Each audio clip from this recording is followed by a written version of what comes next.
Je veux vous saluer, Église Vie, aujourd'hui. Je veux vous saluer, vous qui nous écoutez en ligne. J'ai un message important de la part du Seigneur. Et puis, je prie le Seigneur que je puisse vous l'apporter dans sa beauté et dans sa splendeur.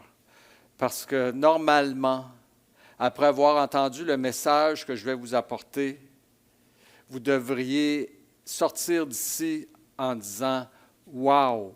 Pas « Wow, hey, Marc Guillemette il a apporté un… » Non, « Wow » à cause de la connaissance que vous allez avoir en sortant sur qui vous êtes et qui est Christ et à quoi nous sommes destinés ensemble, lui et nous. Alors, le message est intitulé « Le mariage ultime ».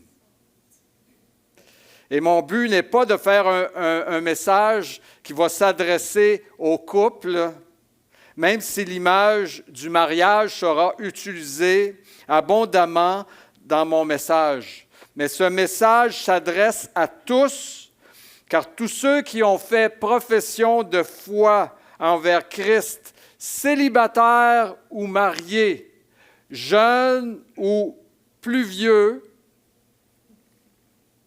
sont appelés à participer à une union divine, celle de Christ et de son Église. Et l'Église à laquelle vous prenez part est destinée à s'unir dans des liens semblables à ceux qui caractérisent le mariage d'un homme et d'une femme ici-bas.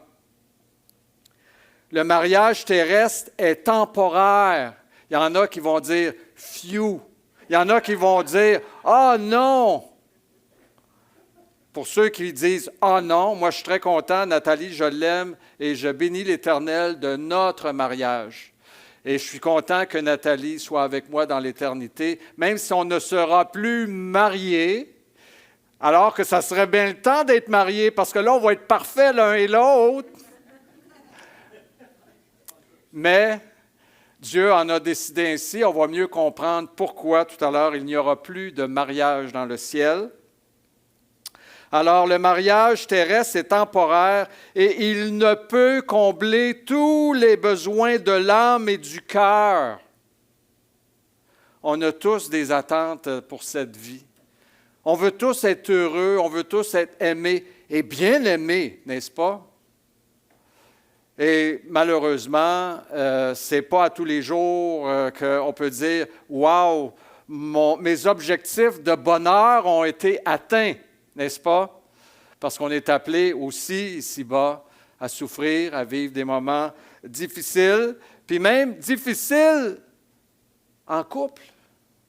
Parfois, la personne qui nous rend la vie difficile, c'est celle, il nous semble, qui devrait nous apporter une vie plus facile et plus heureuse. Ce n'est pas toujours le cas. La Samaritaine que Jésus a rencontrée dans Jean avait eu 5 maris sans être comblée dans son cœur. Et la 6e personne avec qui elle vivait, Jésus disait, « Ce n'est pas ton mari ». Et lorsque la Samaritaine a entendu que Jésus lui a dit, « Si tu bois de l'eau que moi je vais te donner, tu n'auras plus jamais soif. » Autrement dit, et la Samaritaine comprenait bien, tu vas être satisfait dans tous tes désirs et dans tous tes besoins.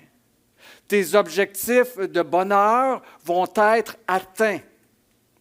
La Samaritaine avait compris ça. Nous, parfois, ça prend du temps, ça prend des années à comprendre les images qu'il y a derrière les discours de la Bible. Et c'est pourquoi la Samaritaine a dit « Donne-moi de cette eau. Donne-moi-en de cette eau. Je veux en boire. »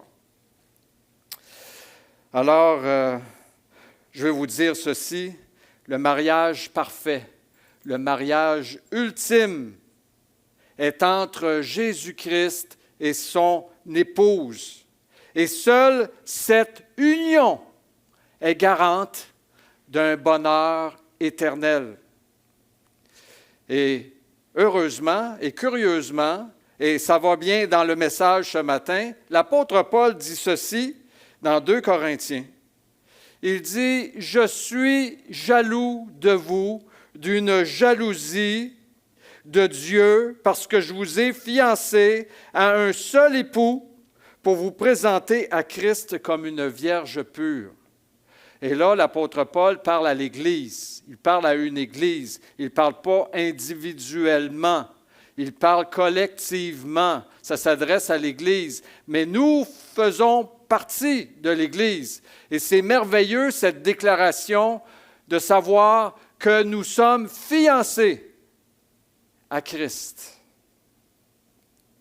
Et je veux souligner que quand on parle de fiançailles, on parle d'engagement. Quand on annonce des fiançailles, c'est parce qu'on est résolu à se marier.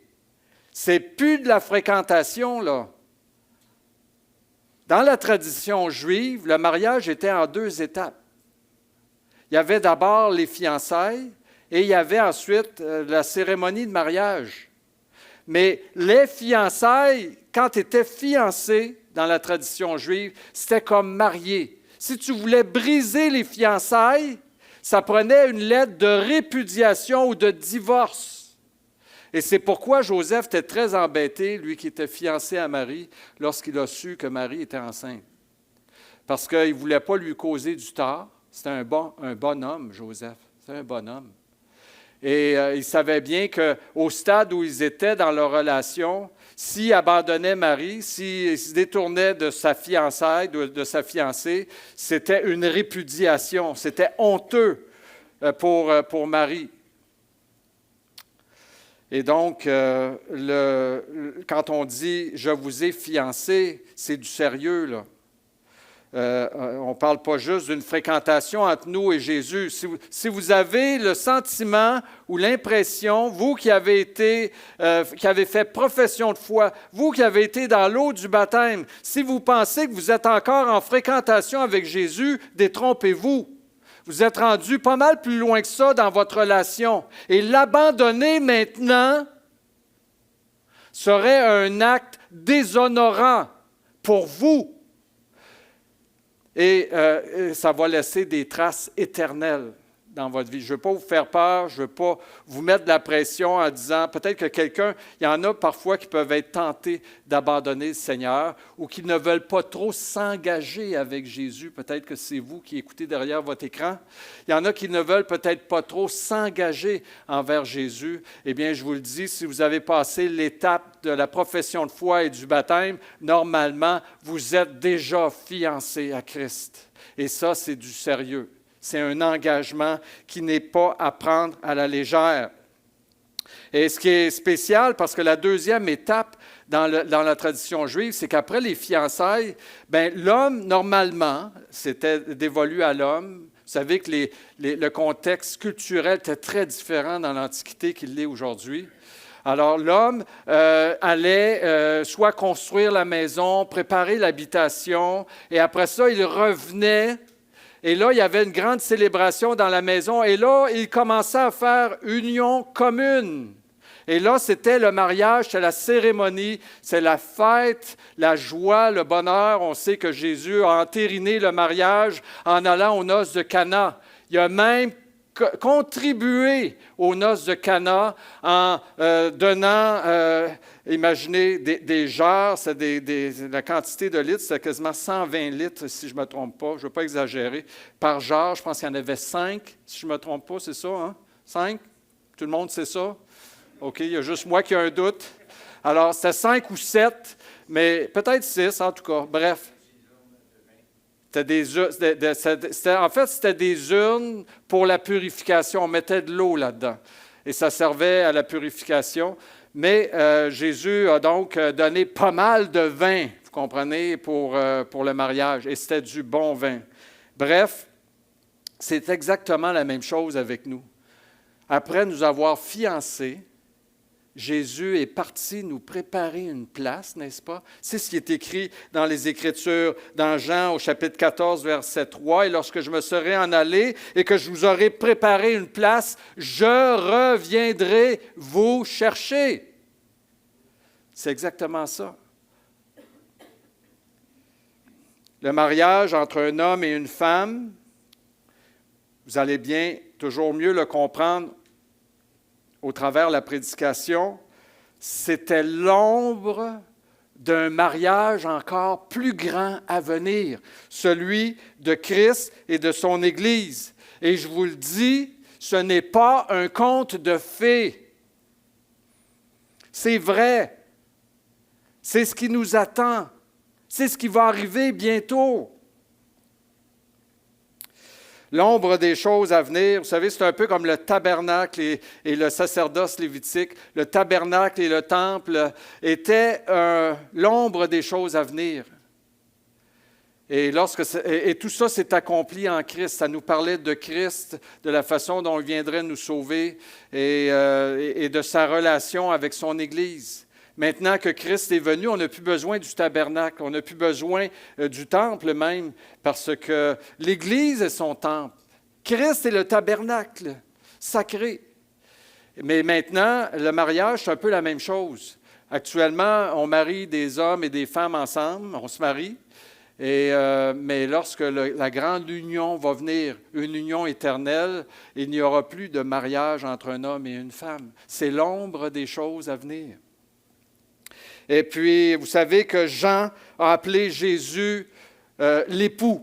Jean le Baptiste avait cette vision, il savait, il comprenait la nature de Christ. En tout cas, il en comprenait une bonne partie. Parce que lorsqu'on lui a dit, regarde Jésus avec ses disciples, ils font d'autres disciples, ils baptisent, il y a plus de monde qui vont à lui. Et Jean dit, l'épouse n'est pas à moi. Il dit, l'épouse est à l'époux. Et moi, qui est l'ami de l'époux et qui entend la voix de l'époux, je me réjouis. Jean appelle Jésus l'époux. Il savait, lui, que le Christ, le Messie, venait comme un époux et qu'il s'unirait éternellement avec son épouse, l'Église. Il avait compris déjà des choses très profondes. Jean appelle déjà Jésus un époux et l'époux. Jésus lui-même s'appelle l'époux. Lorsque les pharisiens ont commencé à dire aux disciples et à Jésus, à reprocher, pourquoi tes disciples ne jeûnent pas, ne s'affligent pas comme nous dans le jeûne? Et Jésus a dit, pendant que l'époux est avec eux, c'est le temps de la réjouissance. Bientôt, l'époux leur sera enlevé, et là, ils jeûneront. Alors, Jésus se déclare lui-même comme étant un époux, l'époux, et il est véritablement un époux. La Bible commence avec un mariage, et la Bible se termine avec un mariage. On a au début le mariage d'Adam et Ève, et on a dans Apocalypse le mariage les noces de l'agneau, le mariage de Christ et de son Église. Et je veux juste en lire une petite portion où on voit ici, au chapitre 19, versets 7 à 8, « Réjouissons-nous et soyons dans l'allégresse et donnons-lui gloire. Car les noces de l'agneau sont venues. Et son épouse s'est préparée. Et il lui a été donné de se revêtir d'un fin lin éclatant pur. Car le fin lin, ce sont les œuvres justes des saints. Et l'ange me dit, écris, heureux ceux qui sont appelés au festin des noces de l'agneau. Et il me dit, ces paroles sont les véritables paroles de Dieu. Cela va s'accomplir. Il y a une noce éternelle qui s'en vient, celle de l'époux et de son épouse, celle de l'époux divin et de son épouse qui va participer à sa divinité. Comme c'est merveilleux. Et l'épouse, l'épouse, c'est l'Église. Il lui a été donné de se vêtir de fin lin, que sont les œuvres justes des saints. Et vous savez que Paul nous dit dans Éphésiens, au chapitre 2, il me semble, l'apôtre Paul va dire que nous ne sommes pas sauvés par les œuvres, mais de bonnes œuvres que Dieu a d'avance préparées pour nous. On les retrouve dans les Écritures. Qu'est-ce que Dieu attend de nous? Ne perdons pas de temps, chers frères et sœurs, et vous faites bien d'être ici ce matin dans l'Église. Vous faites bien d'investir dans votre vie chrétienne comme disciple pour obéir au Seigneur et faire sa volonté. Parce que vous êtes en train, en faisant cela, de vous vêtir de fin lin. Et ce fin lin est important parce que Jésus, lorsque les portes vont être fermées puis qu'il va y avoir la salle de noces, et on va voir ceux qui ne sont pas vêtus de vêtements blancs. Et la Bible nous dit, on les met dehors, ceux-là. Ils ne participeront pas aux noces de l'agneau. Et donc, bibliquement parlant, je veux mentionner ceci, que bibliquement parlant, le mariage entre un homme et une femme est une alliance. Ce n'est pas juste un contrat à durée limitée. C'est une alliance. Une alliance, par définition, c'est une union contractée par engagement mutuel. Vous savez que Dieu est un Dieu d'alliance. Dieu aime les alliances. Et toutes ces interventions avec l'homme ont été scellées par des alliances.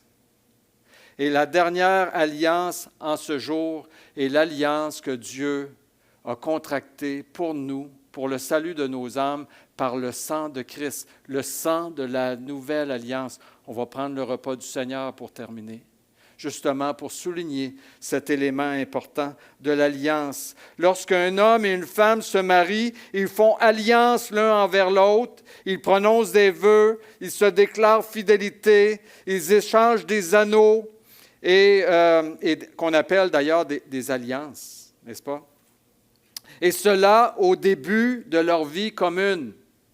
Normalement, encore une fois, bibliquement, lorsqu'on sonde les Écritures, on découvre qu'on ne se marie pas 10 ans après avoir vécu en concubinage.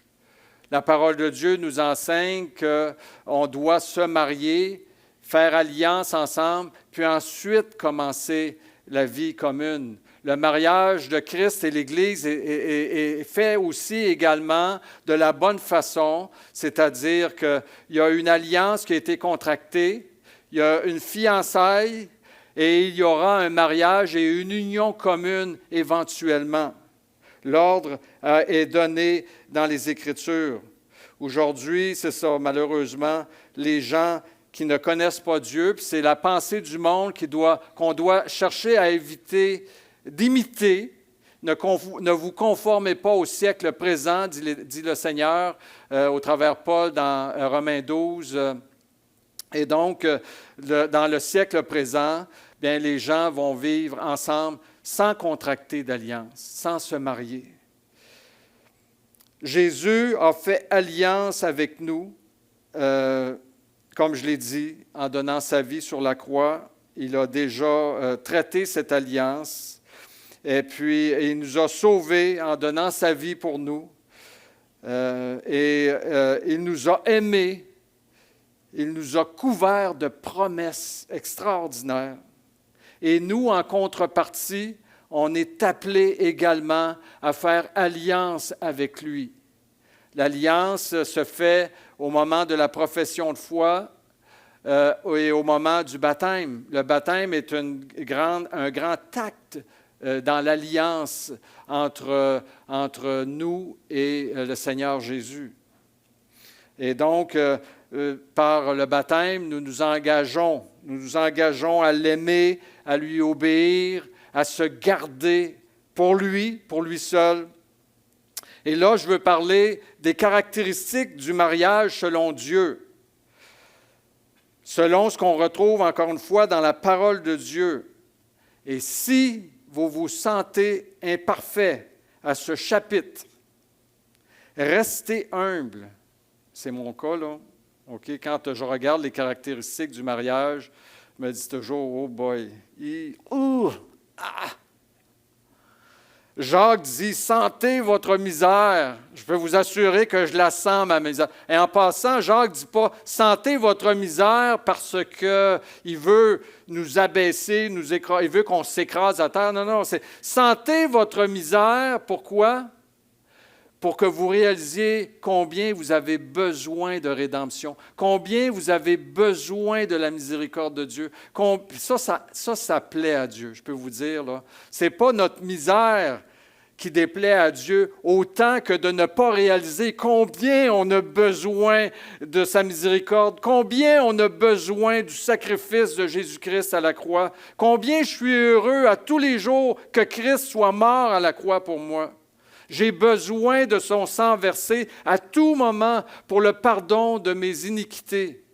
Et plus je m'approche de Dieu dans la chair, plus je me sens imparfait et plus je sens ma misère.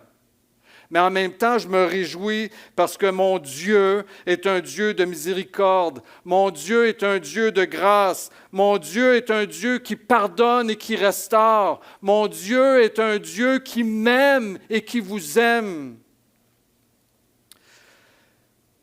Je veux encore vous dire que malgré nos imperfections dans nos unions et dans nos mariages, il n'y a pas, et je le rappelle, il n'y a pas de mariage parfait. C'est beau de voir aller des fiancés, deux personnes, là, ils viennent de tomber en amour, c'est le coup de foudre. On veut se marier, ça va être beau. Quand on s'est mariés, moi et Nathalie, je me souviens, on était en voyage de noces. On était à Cuba, dans un resort, et puis ça s'appelait le Paradisus. Tu sais, c'est comme... Ouh! Et là, je disais souvent à Nathalie, à plusieurs reprises, j'ai dit, c'est Nathalie, parce que là, écoutez, on était dans un gros nuage rose. Là, tu sais, vous auriez vu passer, là, vous auriez vu du rose autour de nous. Et je disais à Nathalie, attention. On est des personnes intelligentes, on est capable de réfléchir puis de voir venir l'avenir. C'est facile de s'aimer au paradis. C'est facile. Mais quand on va être dans la vraie vie, c'est là qu'on va avoir à manifester notre amour véritable l'un envers l'autre. Et il y a eu des moments, je l'avoue, difficiles. Par exemple, ce qu'on appelle chez les femmes la périménopause. Aujourd'hui, j'en sais beaucoup là-dessus. Et ce n'est pas de la faute de Nathalie. Moi-même, j'ai vous savez, on vit des fluctuations. Des fois, on va dire les hommes, on fluctue moins, on est plus stable émotionnellement. La femme, elle a comme des pics. Puis Dieu nous a fait différemment l'un et l'autre. Mais cela étant dit, je suis très imparfait dans mon amour envers Nathalie, surtout quand je lis Éphésiens 5 qui mentionne pour les hommes, « Marie, aimez vos femmes comme Christ a aimé son Église. » Ouh là là, j'ai du chemin à faire. Messieurs, vous avez du chemin à faire. OK? Alors, mais Christ est un modèle parfait. Donc, je rends grâce à Dieu quand même pour le mariage parce que je ne peux pas vivre seul, puis on va en parler tout à l'heure, puis c'est Dieu qui a fait ça en moi. C'est Dieu qui a fait ça en vous, hommes et femmes, qu'on ne veut pas vivre seul. On n'aime pas vivre seul. On n'est pas fait pour vivre seul. Alors, la volonté de Dieu dans le mariage, 5 choses, 5 éléments. Dieu veut dans le mariage, 1, qu'il soit permanent. 2, qu'il soit reconnu comme un engagement sacré. Parce que se marier, c'est un acte divin. C'est Dieu qui a créé le mariage. Donc, c'est sacré. Ensuite, 3, qu'il permette l'intimité. Dieu, vous savez, Adam et Ève étaient nus et ils n'en avaient pas honte. Pourquoi? Parce qu'ils vivaient dans une intimité qui nous est donnée, mari et femme ensemble, de pouvoir vivre. Pas avec les autres, juste entre nous. Alors Dieu a voulu dans le mariage qu'il y ait également l'intimité. Il a voulu également la mutualité entre les époux. C'est-à-dire quoi la mutualité? Ça veut dire prendre soin l'un de l'autre. Alors, moi, Nathalie prend soin de moi. Merci, Nathalie, surtout quand je suis malade. C'est mon infirmière spécialisée. Puis, moi, je m'en veux d'un fois. J'ai un cœur dur quand Nathalie est malade. Je ne suis pas toujours à son chevet en train de la frictionner. Quand elle dit « Peux-tu venir me frictionner le dos? » « Ah non, les mains vont me sentir. » C'est comme... Ça, c'est ma réaction d'homme, là. Hein? Mais je vais le faire. Je vais le faire. Mais en réalité, c'est ça que Dieu veut. Dieu veut la mutualité entre nous, qu'on prenne soin l'un de l'autre. Et finalement, il veut que la relation entre les époux soit exclusive. Je ne veux pas que Nathalie soit avec un autre homme, puis Nathalie, elle ne veut pas que je sois avec une autre femme. Puis entre moi et elle, bien, ce n'est pas qu'on se surveille, on a confiance l'un dans l'autre. Mais par contre, Dieu a laissé place à ce qu'on appelle la jalousie.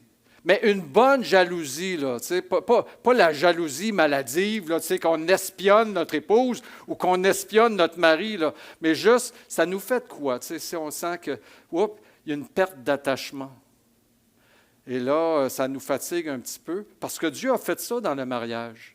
Il a voulu, il nous a donné l'exclusivité.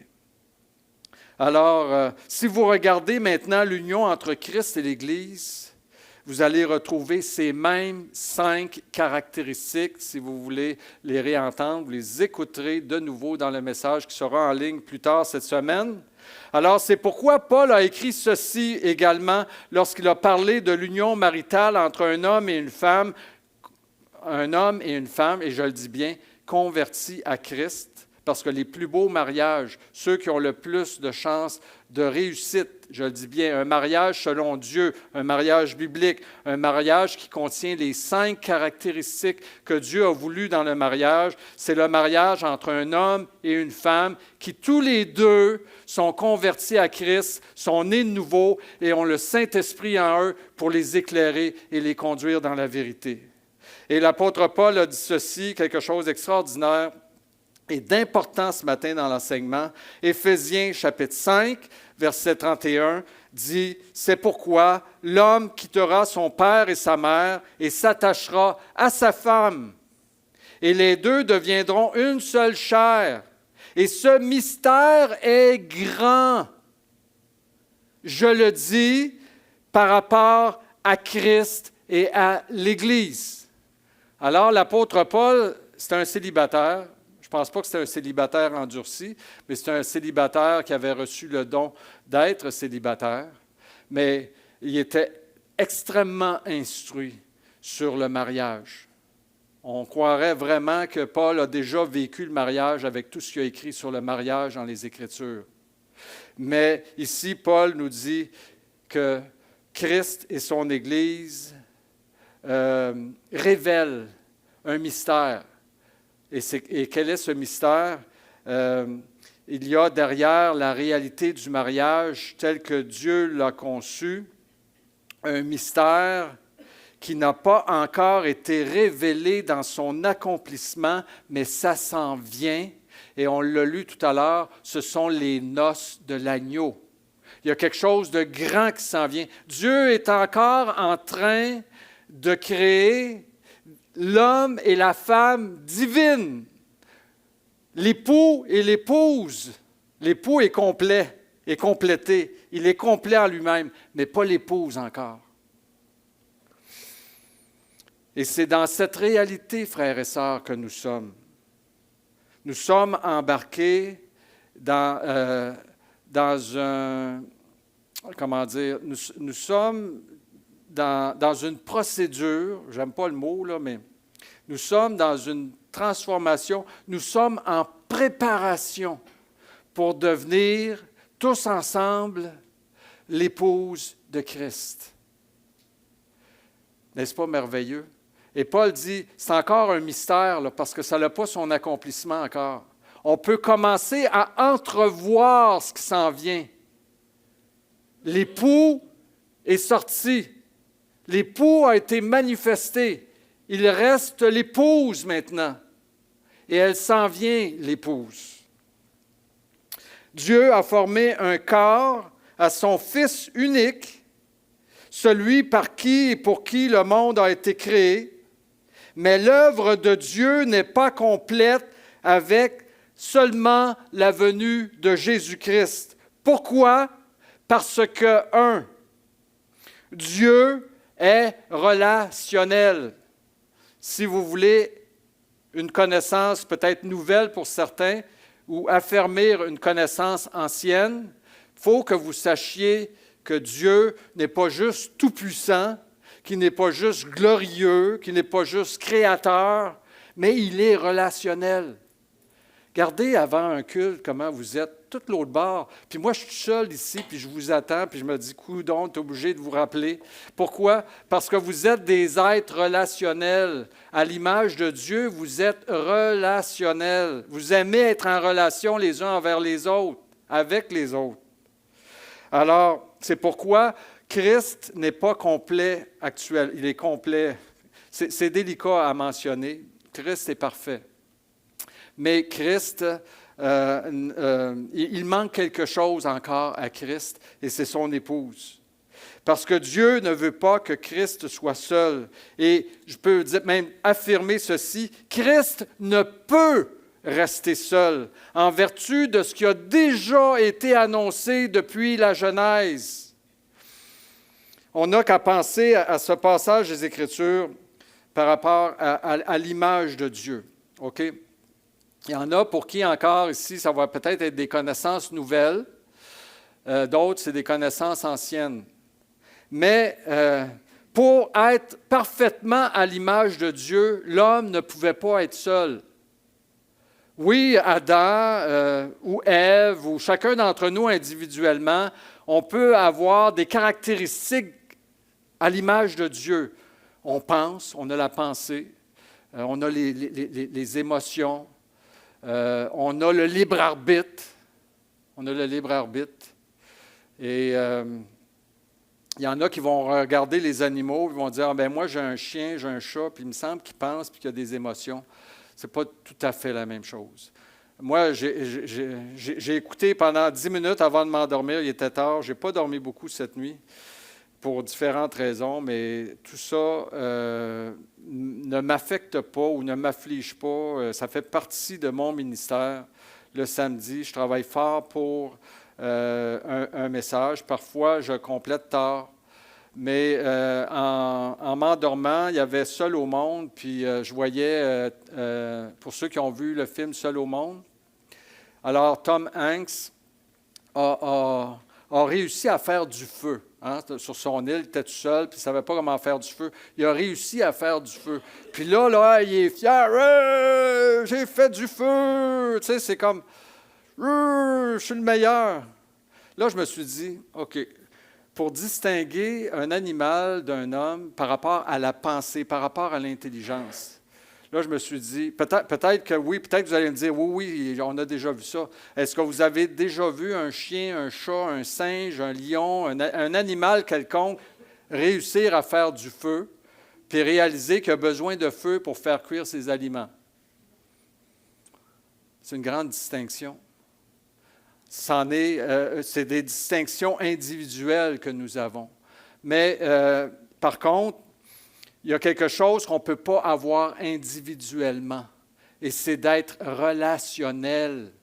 Et c'est pour ça qu'il est écrit ici, dans le texte en hébreu, il est dit, nous, la traduction, ça dit, il le créa à l'image de Dieu, il créa l'homme et la femme, mais il créa l'homme à l'image de Dieu, il le créa homme et femme, les deux ensemble.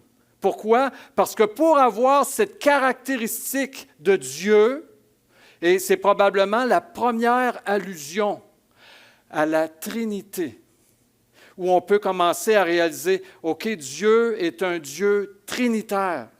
Dieu le Père, Dieu le Fils et Dieu le Saint-Esprit, ils ont été ensemble et parfaitement unis avant la création du monde, avant la création de toutes choses. Ils existaient en harmonie et en relation ensemble éternellement. Alors ça fait partie de la nature de Dieu d'être relationnel. Et pour ça, il fallait que si je crée l'homme à mon image, il faut que je le crée homme et femme parce que sinon, il ne sera pas relationnel. Comment il va vivre sa relation?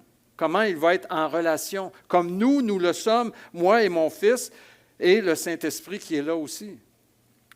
Donc, et également, ce que je veux mentionner, c'est qu'il n'est pas bon que Christ soit seul. Là, ça va encore vous surprendre.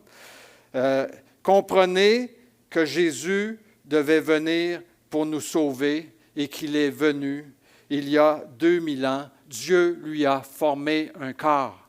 Avant, sous quelle forme il existait, je ne sais pas.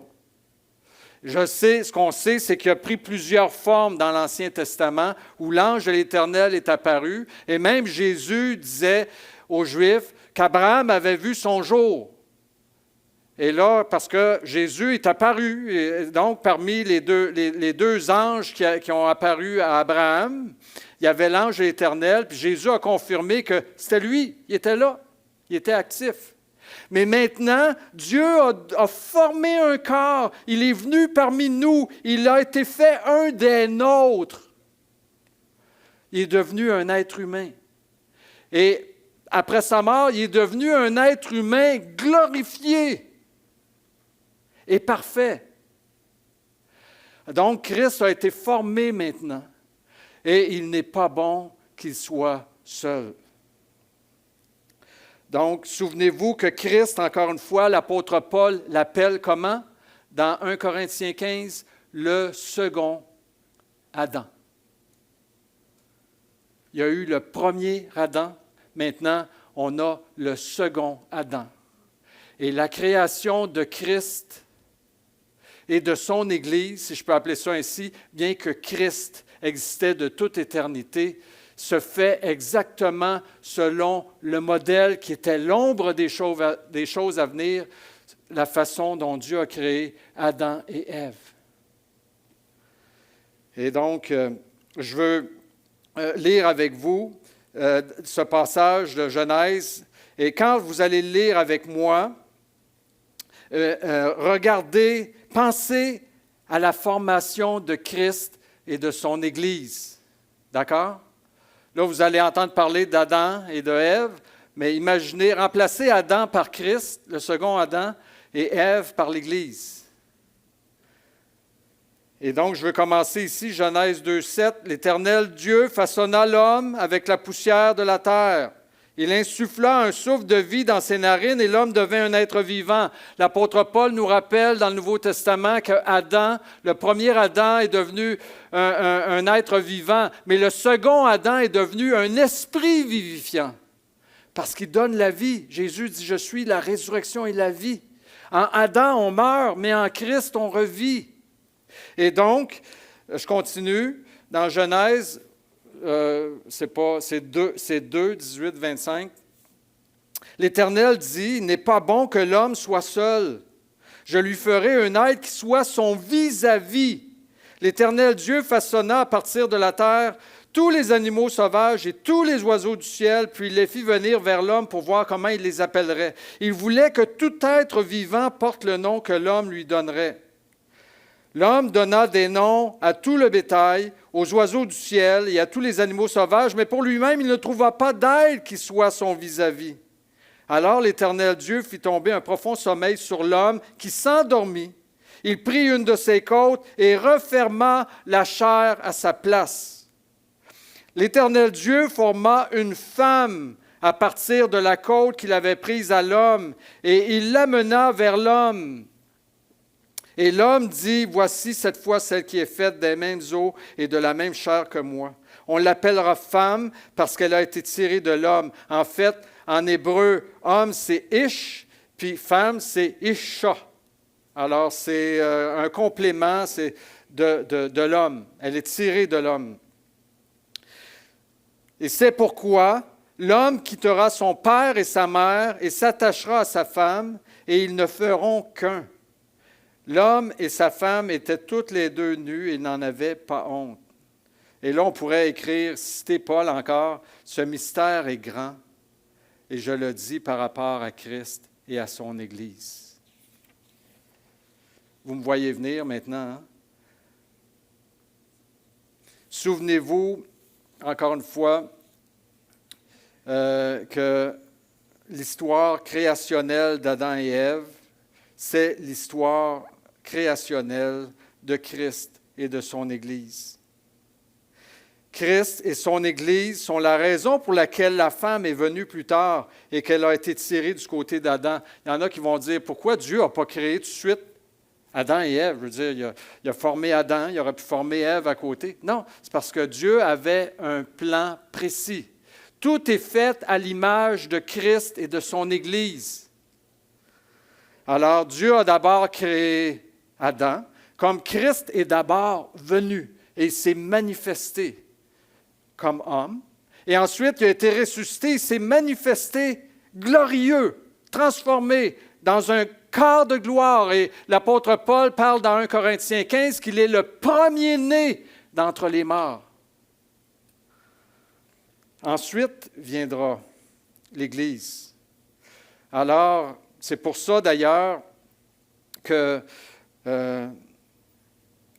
quand Jésus est venu, quand Jésus a été glorifié, il n'y avait personne dans la création qui était son vis-à-vis. Personne. Personne n'aurait pu accompagner le Christ glorieux comme étant cette aide ou ce vis-à-vis qui est égal à lui. Et c'est à ça qu'on est destiné. Imaginez quel grand destin nous attend.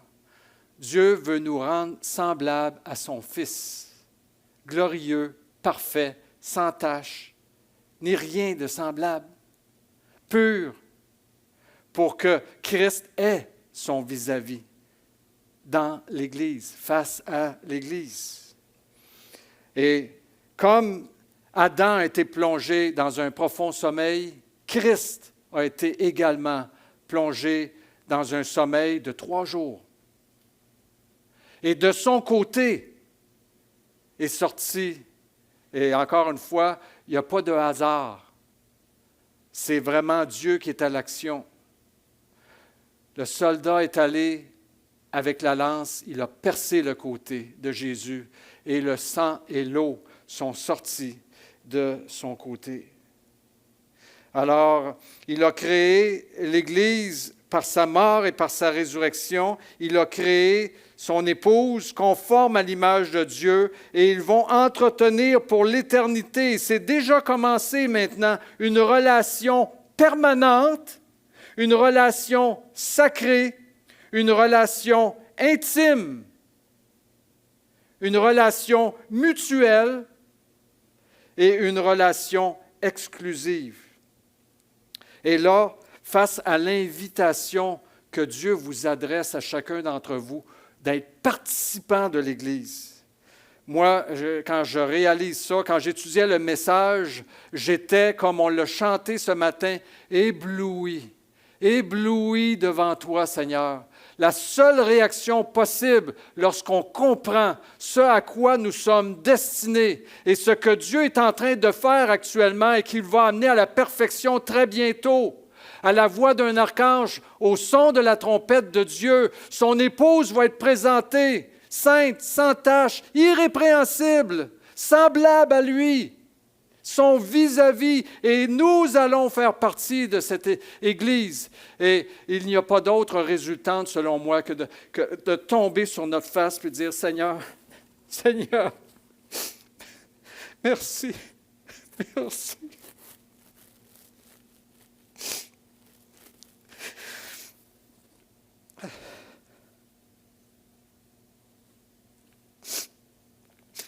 Chers frères et sœurs,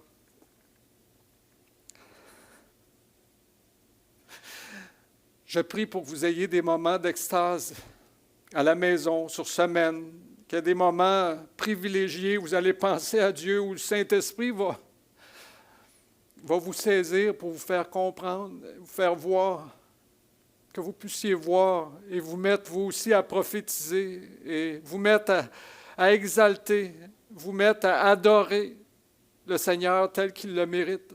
À un moment donné cette semaine, et je rends grâce à Dieu pour ce court moment qui a duré 3 secondes. J'ai voulu revivre ce moment-là. Puis non, c'est le Saint-Esprit qui me l'a donné. Je me suis senti, j'ai comme vu tout à coup la grandeur de Dieu. Puis là, j'ai vu ma petitesse, mais j'étais là, on était en relation ensemble. Ça a duré 3 secondes. Et là, qu'est-ce que je viens de vivre là? Et puis là, je me suis dit, il faut que je revive ça. Là, j'ai essayé de revivre ça. Ça venait pas. Ça a été donné. C'est un moment de grâce qui m'a été donné par le Saint-Esprit.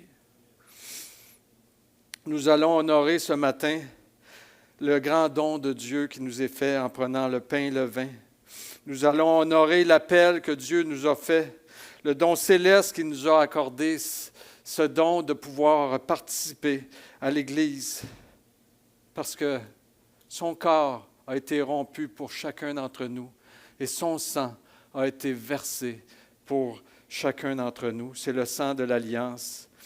Eh bien, je veux encore, pendant qu'on va passer le pain et le vin, je veux vous rappeler ici le passage que j'ai cité tout à l'heure. S'étant approché de Jésus et le voyant déjà mort, ils ne lui rompirent pas les jambes. Merci Seigneur. Et un des soldats lui perça le côté avec une lance. Et aussitôt, il sortit du sang et de l'eau. Jean a pris la peine de dire, il sortit du sang et de l'eau. Et dans son épître, il dit, Jésus n'est pas venu juste avec l'eau, mais il est venu aussi avec le sang. En fait, c'est figuratif. Vous savez, le sang, c'est le pardon de nos péchés. Et l'eau, c'est le Saint-Esprit qui vient nous purifier, nous donner la vie éternelle. Jésus n'est pas venu juste pour nous donner la vie éternelle. Il est venu pour mourir à la croix pour chacun d'entre nous, pour que nos péchés puissent être pardonnés, que tous nos péchés soient pardonnés et qu'aucun péché de notre vie, quel qu'il soit, fasse obstacle à la réunion avec lui, à la glorification, à l'idée que Dieu a de faire de nous le vis-à-vis de Christ. Et ça prenait véritablement le pardon de nos péchés. Je viens vers toi dans le secret, en ta présence. Je veux rester, tu seras toujours là.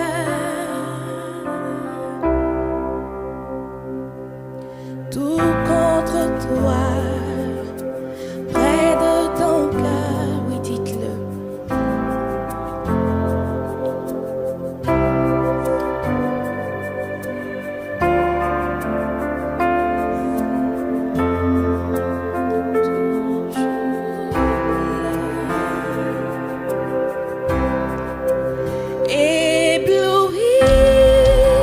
Devant toi, éternel.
je désire ardemment.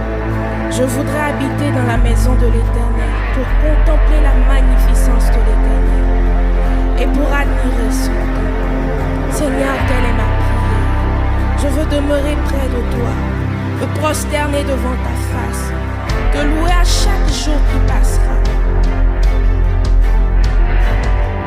Tu es digne de recevoir cette adoration. Prends la place qui te revient, ô Père. Fais ce que toi seul sais faire dans les cœurs de tes enfants ce matin. Nous t'appelons au Saint-Esprit.